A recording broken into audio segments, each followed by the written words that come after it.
Welcome to our channel. ఈ రోజు మనతో పాటు రమగారు ఉన్నారు. నమస్తే రమగారు. నమస్తే జయ.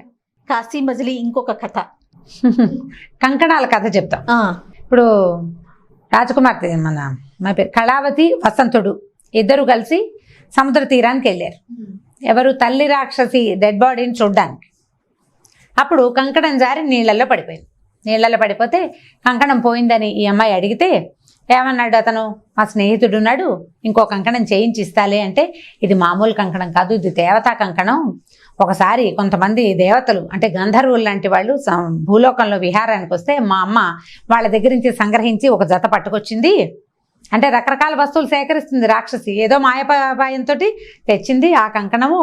అయ్యో దైవికమైన కంకణం పోయిందే అని అమ్మాయి కొంచెం చింతించింది. అయినా కూడా వదిలిపెట్టేసింది.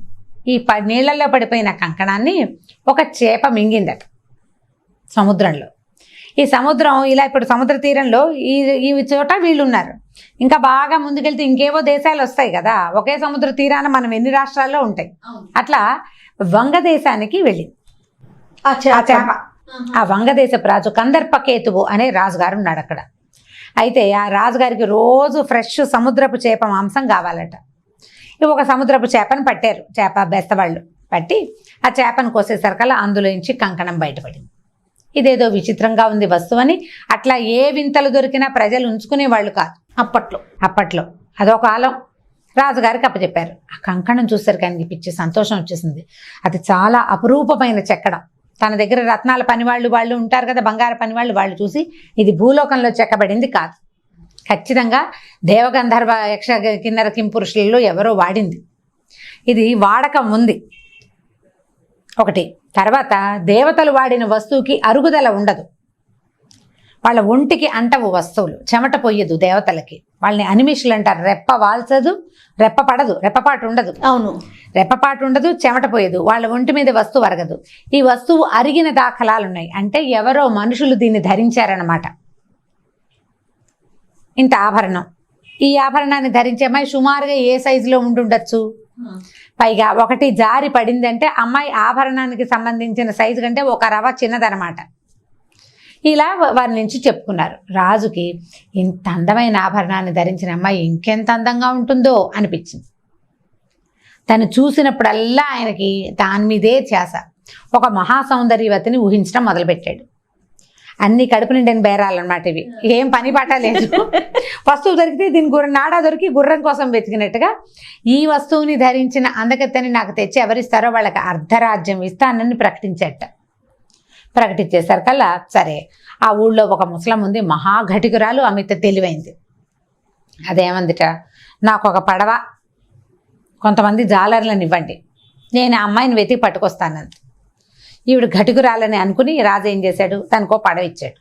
అదేం చేసింది, పడవ ఈ సముద్రంలో ప్రయాణం చేస్తూ అన్ని దీవుల దగ్గర ఆగి ఎక్కడైనా మనుషులు ఉన్నారేమో చూస్తూ వచ్చింది. చూస్తూ వచ్చి ఈ కుర్రాడు అమ్మాయి ఇద్దరూ తిరగటాన్ని సముద్రంలో నుంచి కనిపెట్టింది. ఇటు చూస్తారు కదా దూర్బిణితోటి, ఆ దూర్బిణితోటి చూసి ఇక్కడ ఉన్నారు మనుషులు ఎవరో, ఈ పిల్లది అయి ఉంటుంది ఈ కంకణం అని కనిపెట్టింది. అవునో కాదో తెలుసుకోవడానికి చెక్ చేసుకోవాలి కదా.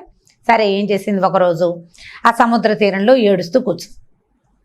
సాయంకాలం అయ్యేసరికల్లా బీచ్కి వచ్చేవాళ్ళు ఆ అమ్మాయి అబ్బాయి ఇద్దరు, కళావతిను వసంతుడు.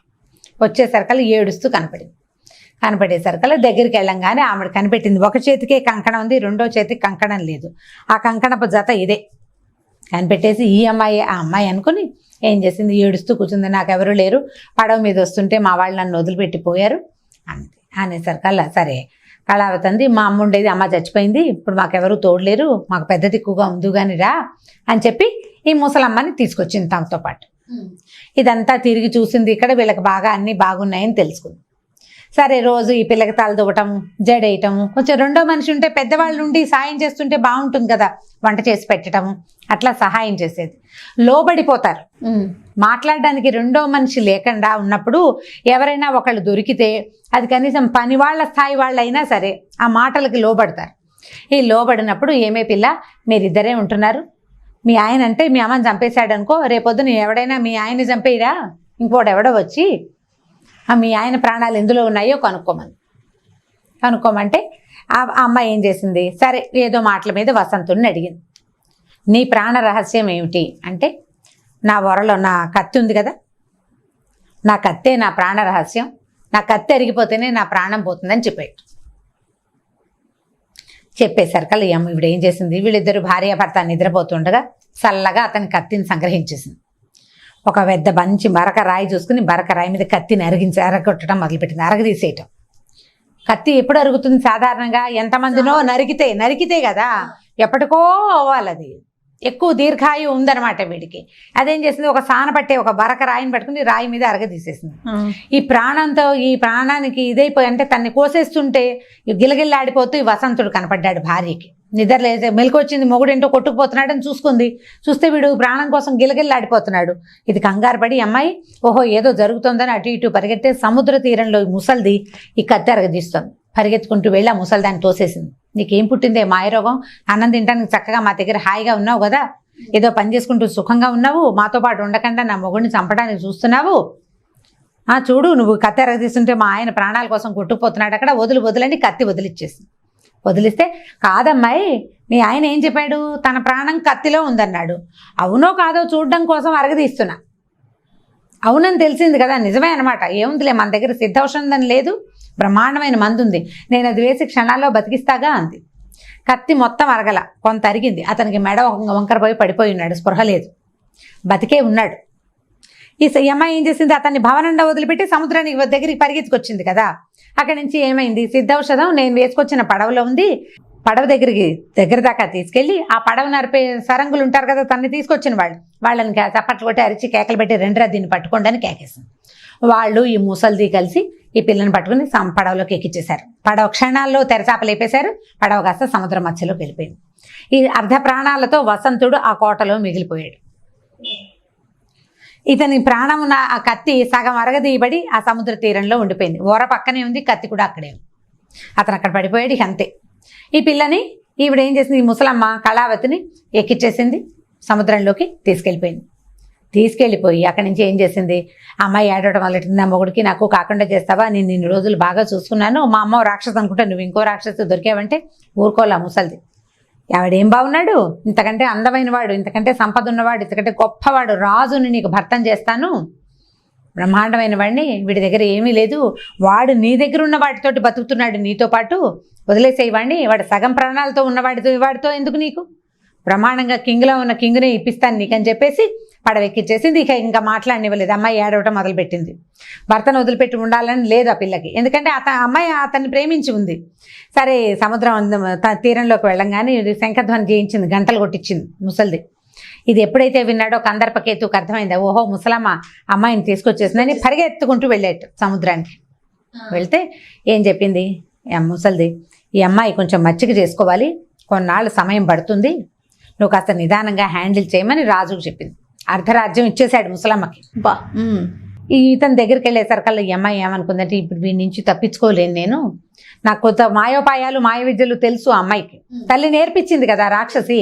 ఏం ఆలోచించుకుందంటే, కొంచెం నిదానంగా స్థిమితపడి, ఇక్కడి నుంచి నేను తప్పించుకోలేను, ఇంత దూరం వచ్చేసాను, మళ్ళీ నేను వెనక్కి వెళ్ళలేను, కాబట్టి బాగా ఆలోచించుకుని నాకేదో వ్రతం ఉంది కాబట్టి నా వ్రతం పూర్తయ్యేదాకా మన ఇద్దరికి పెళ్లి గిళ్ళి ఏం జరగదు, నేను విడిగా ఉండటానికి నాకు ఒక వేరే ఇల్లు వాకిలి చేసి పెట్టు, నేను అక్కడ ఉంటాను, నువ్వు నా దగ్గరికి రావద్దు, నేను నీ దగ్గరికి రాను, వ్రతం అయ్యాక నేను పిలుస్తానని రాజును ఒప్పించింది.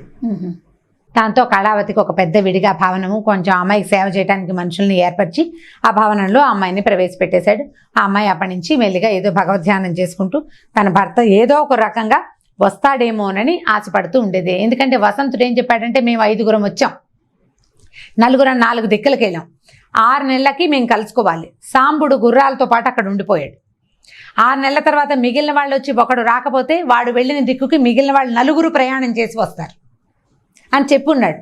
వాళ్ళ ఒడంబడికి అదే, ఒకవేళ రాకపోతే మిగిలిన వాళ్ళంతా ఆధారిని ప్రయాణించి వాడు ఎక్కడికి వెళ్ళి ఉంటాడో ఊహించి ట్రై చేస్తారు వాళ్ళు. కాబట్టి ఎవరో ఒకళ్ళు వచ్చి తన భర్తను రక్షిస్తారని, తన్ని కూడా కాపాడతారని, కొంత సమయం తీసుకుంటాను, ఓ ఏడాది పాటు నేను ఎవరికి వశం కాను, నేను పూజ చేసుకోవాలని ఆ రాజుని ఒప్పించి ఒంటరిగా ఉండటం మొదలుపెట్టింది. కథ కంచికి మనం ఇంటికి. రైట్ రామ్ గారు. ఓకే, నెక్స్ట్ ఎపిసోడ్స్ లో మళ్ళీ ఇంకొక రెండో వాడు రాముడి కథ చెప్పుకుందాం. వచ్చే భాగంలో రాముడు ఉత్తర దిక్కుగా వెళ్ళిన రాముడు ఎలా వెళ్ళాడో, అక్కడ ఏం జరిగిందో. రైట్ రామ్ గారు, నమస్తే. నమస్తే. ఈ వీడియో కనుక మీకు నచ్చినట్లయితే లైక్ చేయండి, షేర్ చేయండి. మరిన్ని వీడియోస్ కోసం మా ఛానల్ని సబ్స్క్రైబ్ చేసుకోండి.